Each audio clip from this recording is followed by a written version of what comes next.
ഇന്ന് നമുക്ക് ഉന്നക്കായും സമൂസയും ഉണ്ടാക്കാനുള്ള കുറച്ച് ഓർഡർ കിട്ടിയിട്ടുണ്ട്. അപ്പം നമുക്കത് ഉണ്ടാക്കാം. അതിന് നമ്മൾ കുറച്ച് പഴം വാങ്ങിക്കൊണ്ട് വെച്ചിട്ടുണ്ട്. പഴം ചെറുതായി മുറിച്ച് വേവിക്കാൻ വെക്കാം. അങ്ങനെ പഴം വെന്ത് അതിൻ്റെ ഇടയിൽ കൂടെ സമൂസക്കുള്ള മസാല ഉണ്ടാക്കുകയാണ്. നോമ്പായത് കാരണം അതിൻ്റെ ഇടയിൽ കൂടെ ഞങ്ങൾക്കുള്ള കടിയും കൂടെ ഉണ്ടാക്കണം.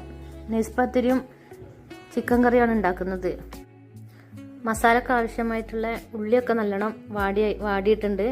നമുക്ക് അതിലേക്കുള്ള പൊടികളൊക്കെ ഇടാം. മഞ്ഞൾപ്പൊടി, മുളക് പൊടി, ഗരം മസാല, ചിക്കൻ മസാല, കുറച്ച് പെപ്പർ പൗഡർ ഒക്കെ കൂടി ഇട്ട് ഇളക്കി വേവിച്ച ചിക്കൻ ഒന്ന് നൈസായിട്ട് പൊടിച്ച് അതും കൂടെ അതിൽ ചേർത്ത് നല്ലോണം ഇളക്കുക.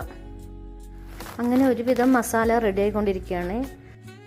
സമൂസക്കുള്ള മസാല റെഡിയാക്കിയിട്ട് വേണം ഉന്നക്കായ്ക്കുള്ള മസാല റെഡിയാക്കാൻ. അനുവിന് ഇന്ന് എക്സാം ആയത് കാരണം ഉച്ചവരെ ക്ലാസ് ഉള്ളൂ. അതുകൊണ്ട് സമൂസ ഷീറ്റിൽ മസാല ഫില്ല് ചെയ്യാൻ അനുവിനെ ഏൽപ്പിക്കാം.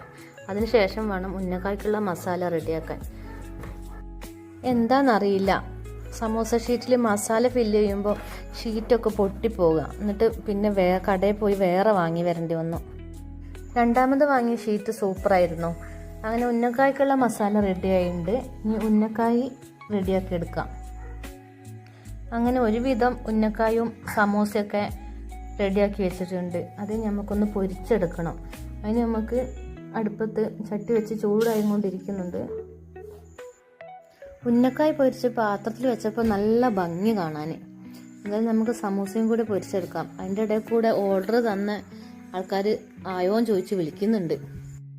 റിനു ഷാനു സ്കൂളിൽ വിട്ട് വന്ന് റിനുവിന് പിന്നെ നോമ്പാണ്. ഷാനിന് ചായ കൊടുത്ത് സമൂസ ഉന്നക്കായൊക്കെ ഒരുവിധം പൊരിച്ച് സെറ്റായി പാക്കാക്കിയിട്ടുണ്ട്.